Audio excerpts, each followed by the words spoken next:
지난 세계를 대표하는 지성인 중에 하이리거라고 하는 분이 계십니다. 언어에 대해서 아주 남다른 관심을 가지고 계신 분인데 그의 책 언어로의 도성에서 보면 말에 대해서 아주 재미있는 진술을 하고 있습니다. 인간은 말한다. 우리는 깨어있을 때도 말하고 꿈속에서도 말한다. 우리는 언제나 말한다. 우리가 아무 소리를 내지 않고 누군가의 말을 경청하거나 읽을 때에도 우리는 말하며 심지어는 읽는 것이 없을 때도 또 어떤 일에 몰두하거나 한가로이 여가를 즐길 때도 우리는 말한다. 인간은 말하는 존재라고 하는 것입니다. 그에 의하면 인간이 관계를 맺는데 가장 중요한 소통의 방식이 말이고 인간이 사용하는 말은 그 자신이 누구인지를 여실하게 보여준다라고 하는 것입니다. 그러기에 언어는 존재의 집이라고 이야기합니다. 일본의 파동학자인 에모도 마사로라는 사람이 있습니다. 그의 책 가운데 아주 유명한 책은 물은 답을 알고 있다. 인생의 답을 알고 있다라고 하는 책이 있는데 그의 책에서 그 책에서 물이 사람의 언어에 반응한다라고 말하고 있습니다. 그에 의하면 물이 인간의 언어까지 읽고 듣는다고 하는 것입니다. 물컵에 각 나라의 말로 악마라고 쓰인 글자를 써서 붙여놓으니까 물의 결정체가 참 아름다운 육각형인데 물의 결정체가 산산이 부서지고 보기 흉한 구멍이 뻥뻥 뚫리는 변화가 나타나더라고 하는 것입니다. 근데 물을 보고 고맙습니다, 사랑합니다, 감사합니다 라는 긍정적인 말을 하게 되면 그렇게 부서지고 뻥뻥 뚫렸던 그런 그 물의 결정체들이 다시 아름다운 결정체로 변화가 되게 된다고 하는 것입니다. 그의 연구에 의하면 사람의 인체의 70%가 물로 형성되었기에 서로를 미워하고 분노하는 마음을 품으면 인체의 물 분자가 흉하게 파괴되어서 온갖 병으로 나타나게 된다는 것입니다. 그러나 우리가 서로 감사하고 서로를 격려하고 긍정적인 말을 나누게 되면 우리 몸에 물이 육각형의 결정체를 만들어서 건강과 생명이 매우 충만해진다라고 하는 것입니다. 우리가 하는 말이 그만큼 힘을 가지고 있다고 하는 것인데 오늘 우리가 읽은 야고보서 말씀도 그것을 말해주고 있습니다. 야고보는 말을 세 가지로 비유를 하고 있습니다. 말은 제갈과 같다는 것입니다. 달리는 말이 아무리 힘이 세고 제멋되더라도 제갈만 쥐고 있으면 꼼짝을 못합니다. 밉에 물린 제갈만 쥐고 움직이면 엄청난 힘을 가진 말이 통제되어 끌려오게 됩니다. 사람의 말도 그렇다고 하는 것입니다. 그만큼 힘이 있는 것이 사람의 말이라고 하는 것입니다. 자, 또 말이라는 것은 바다를 항해하는 배의 키와 같다는 것입니다. 아무리 큰 배라고 하더라도 작은 키에 의해서 방향이 결정되게 되어 있는 것처럼 우리가 사용하는 말이 바로 그렇다는 것입니다. 우리가 어떤 말을 사용하느냐에 따라서 우리 인생의 방향이 결정되게 된다라고 하는 것입니다. 성경 민수기에 보면 이런 말이 있습니다. 나는 너희가 말하는 그대로 너희에게 행하리라. 참 좀 무섭죠? 나는 너희가 말하는 그대로 너희에게 행하리라 라고 하는 하나님의 말씀이 있습니다. 그러니까 말하는 대로 간다고 하는 것입니다. 말하는 대로 인생이 가는 것이고 말하는 대로 운명이 간다라고 하는 것입니다. 이것이 바로 말의 힘이라고 하는 것입니다. 그런가 하면 야고보는 또 말이 불씨와 같다는 것입니다. 작은 불씨 하나가 태산을 태우는 것처럼 이번에 미국에서 어마어마한 산불이 나지 않았습니까? 그런 것처럼 말 한마디 잘못했다가는 모든 것이 다 태울 수 있다고 하는 것입니다. 상실할 수가 있다는 것입니다. 말이라고 하는 것이 그만큼 파괴력을 가지고 있다고 하는 것인데, 그래서 그만큼 신중해야 한다고 하는 것입니다.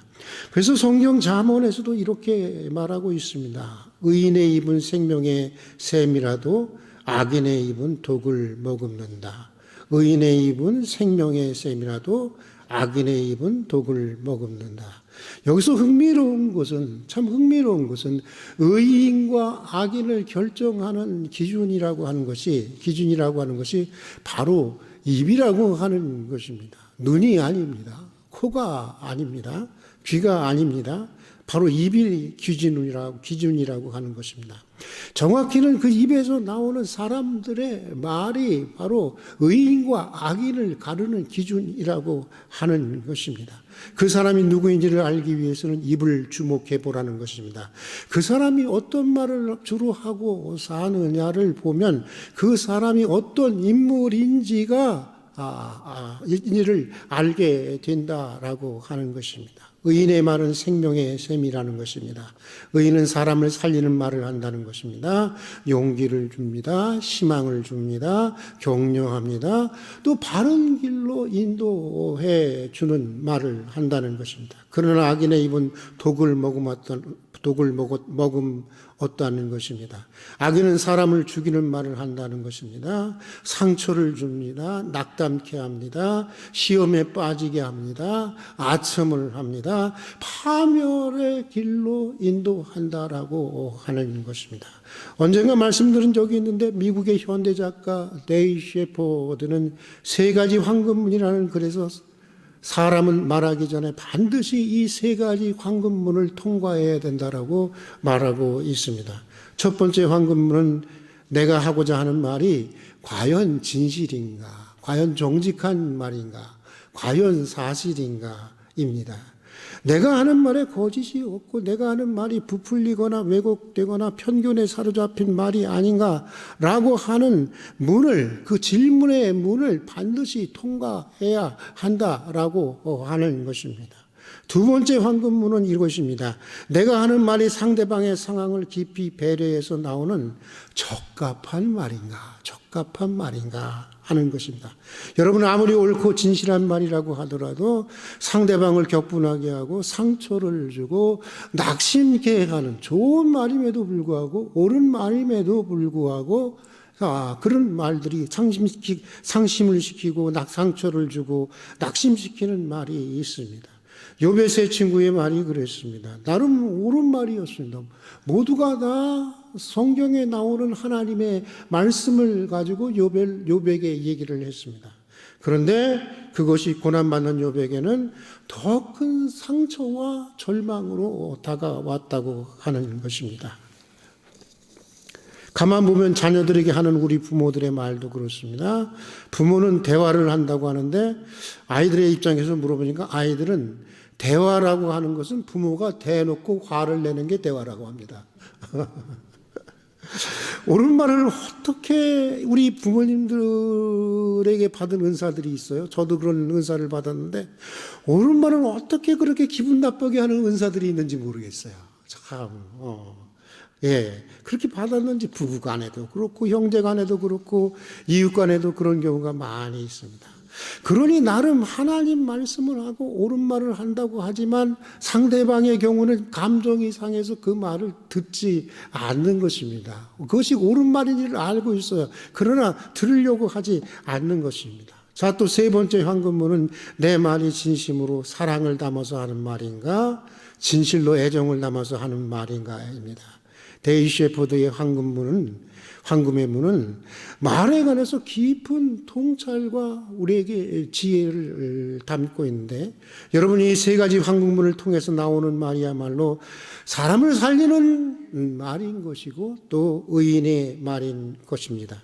그런데 요즘 우리 사회에서 가만히 보면은 이런 황금문을 통과한 말을 찾아보기가 어려운 것 같습니다. 사람을 살리려는 생명의 언어보다 사람을 죽이려는 언어들이 범하고 있는 것이 우리의 현실인 것 같습니다. 여러분, 총칼로만 사람을 죽이는 것이 아닙니다. 내 말 한마디에 사람이 살기도 하고 내 말 한마디에 사람이 죽을 수도 있는 것입니다. 그런데 내 말 한마디에 죽어가는 사람들이 살아날 수 있고, 내 말 한마디에 죽어가는 사람들이 살아날 수 있고, 내 말 한마디에 위축되었던 사람들이 가슴을 펼 수만 있다면, 내 말 한마디에 낙심했던 사람들이 다시 용기를 얻고, 내 말 한마디에 길을 잃었던 사람들이 다시 바른 길을, 다시 재개를 찾아 나선다고 한다면 이 얼마나 여러분 귀한 일이겠습니까? 오늘 우리가 읽은 창세기 말씀은 야곱이 그의 말년에 12아들을 불러서 그들의 미래를 축복하며 기도하는 장면을 소개해 주고 있습니다. 사실 야곱의 가정은 이런 가정이 아니었습니다. 이런 가정이 아니었습니다. 구약 성경을 보면 야곱의 가정만큼 문제가 많은 가정이 없었습니다. 아들 요셉에 대한 아버지 야곱의 심각한 편애, 형제들의 잘못에 대한 요셉의 고자질, 요셉에 대한 형제들의 질투와 증오, 그리고 그에 대한 형제들의 살해, 기도와 인신매매 등 야곱의 가정은 성서에 나오는 믿음의 가정 중에서 가장 역기능적인 가정, 그것이 바로 야곱의 가정이었습니다. 그러나 야곱의 가정의 마지막은 달랐습니다. 아버지와 자녀들 사이에, 그리고 12형제들 사이에 모든 불화와 갈등이 다 해소되고 아버지 야곱은 모든 자녀들을 한자리에 불러서 그들의 미래를 축복해 주면서 기도하는 것으로 마치고 있습니다. 오늘 창세기가 그런 장면을 소개하고 있는데 참으로 감격스러운 장면이 아닐 수가 없습니다. 여러분, 성경에 나오는 야곱의 가정의 지배적인 언어는 무엇이었을까? 믿음의 조상이었고 믿음의 가정이었음에도 오랜 세월 야곱의 가정을 지배했던 언어는 편견의 언어였습니다. 참소의 언어였습니다. 질투의 언어였습니다. 증오의 언어였습니다. 갈등의 언어였습니다. 거짓의 언어였고 서로를 죽이려고 하는 언어였습니다. 그러나 요셉이 큰 마음으로, 요셉이라고 하는 사람이 결정적으로 이 야곱의 가정을 바꾸게 되는데, 요셉이 큰 마음으로 자기를 죽이려던 형들의 잘못을 용서했을 때부터, 그러니까 형님들 두려워하지 마세요. 나는 나를 죽이려고 했고 노예로 판 형들에게 보복하지 않을 것입니다. 이제 와서 돌아보니 이 모든 일이 하나님이 나를 애굽의 총리가 되게 하고, 그래서 이 엄청난 기근에 우리 가족들을 살리고 만백성을 살리기 위해서 섭리하신 일이었다고 하는 것을 깨닫게 되었습니다. 다 하나님이 하신 일입니다. 이렇게 감싸주었던 거예요. 이렇게 하니까 큰 마음으로 형들을 품었을 때부터 그 가정을 지배하던 죽음의 언어가 사라지고 그 가정 안에 믿음의 언어, 소망의 언어, 사랑의 언어, 기도의 언어, 축복의 언어, 사람을 살리는 생명의 언어가 지배하기 시작했다고 하는 것입니다. 히브리서 11장 위대한 믿음의 사람들을 소개하는 장에 보면 야곱에 대해서는 딱 이렇게 한마디로 나옵니다. 믿음으로 야곱은 죽을 때 각 아들에게 축복하고, 아주 짧은 말로 야곱의 인생을 요약하고 있습니다. 그러니까 이런 얘기입니다. 야곱의 인생을 돌아보면 놀라운 믿음의 사건들이 많이 있었습니다. 그러나 히브리서 저자가 볼 때에는, 히브리서 저자에 의하면 야곱의 인생에 있어서 가장 아름답고 가장 결정적인 믿음의 사건은 하나님의 이름으로 모든 자녀들을 축복해주는 바로 이 사건이었다고 하는 것입니다. 믿음의 삶에 있어서 축복의 언어, 기도의 언어, 생명의 언어를 한다는 것이 얼마나 소중한 것인가를 일깨워주고 있는 그런 말씀인 것입니다. 미국의 16대 대통령인 아브라함 링컨에게 젊은 기자가 물었습니다. 당신을 오늘의 링컨으로 만든 그 이유가 무엇입니까? 무엇이 오늘의 당신을 만들었습니까? 라고 물었어요. 그러자 그는 담담하게 이렇게 얘기를 했습니다. 내가 잠자리에 들 때나 잠자리에서 일어날 때면 언제나 어머니의 기도의 손이 내 머리에 얹혀져 있었습니다. 저도 그렇게 자랐습니다.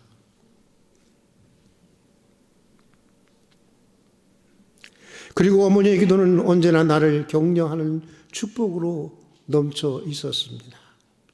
우리가 살던 오두막 통나무 집은 구석구석에 이르기까지 어머니의 축복의 기도의 소리로 가득히 스며져 있었습니다. 어머니가 내게 주셨던 축복의 말씀은 내가 들에서 일을 할 때에도, 선거에서 여러 번 낙방할 때에도, 내가 상원으로 또 대통령으로 직무를 감당할 때에도 내 귓줄을 떠나지 않았습니다.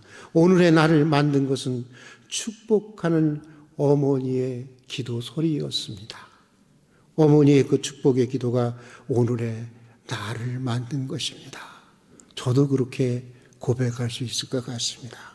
사랑하는 교우 여러분, 지금 여러분의 인생을 지배하고 있는 언어가 무엇입니까?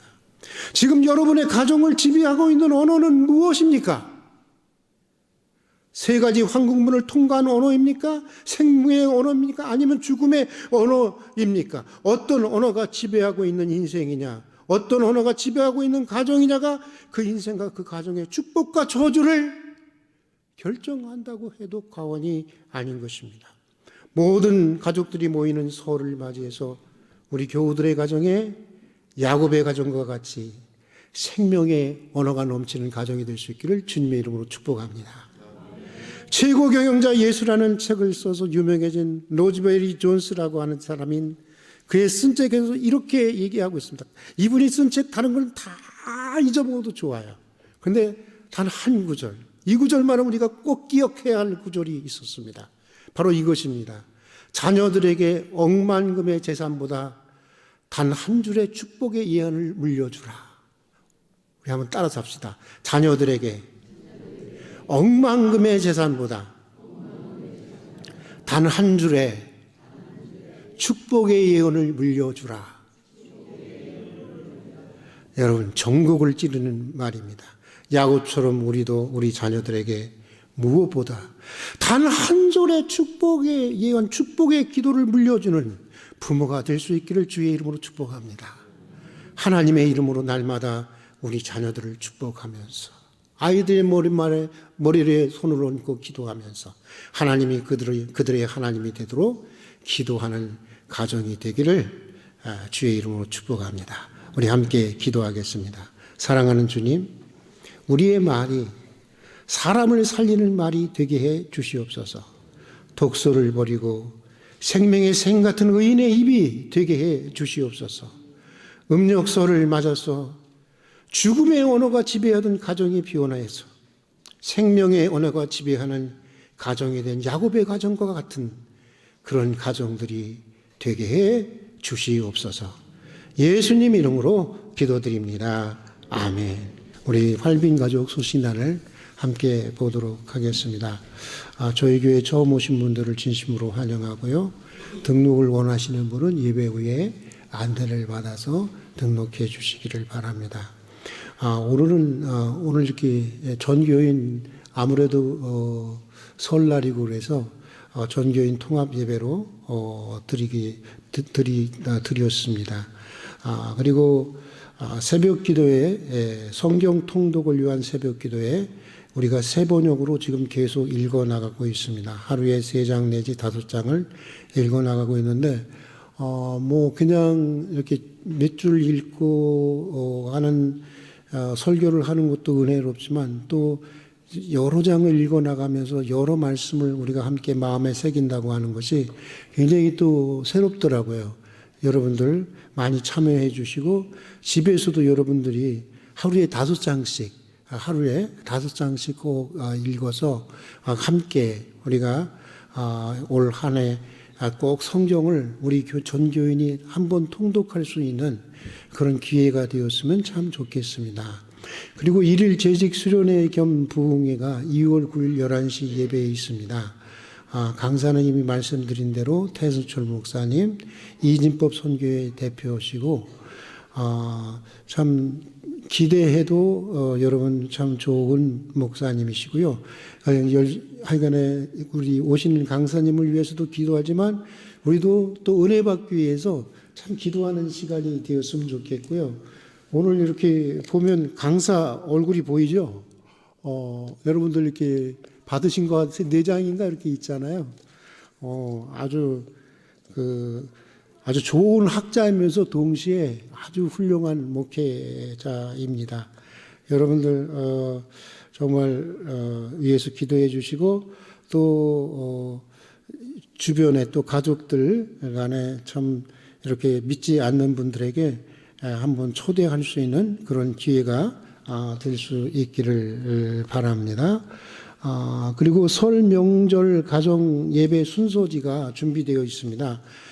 여러분들 많이 준비했어요. 그래서 가족당 하나만 가져가는 게 아니라 가족의 수대로 가져갈 수 있도록 많이 준비했습니다. 그러니까 가족 수대로 챙겨서 가져가시면 좋겠습니다. 그리고 설 연휴가 한 주간 27일부터 31일은 예배를 드리지 않기로 했습니다. 새벽 기도에 수예배, 금요예배에 빠지고 정말 우리 이번 기회는 우리 가족들 간에 정말 화목하고 또 즐겁게 지낼 수 있는 그런 한 주간이 될 수 있기를 바랍니다.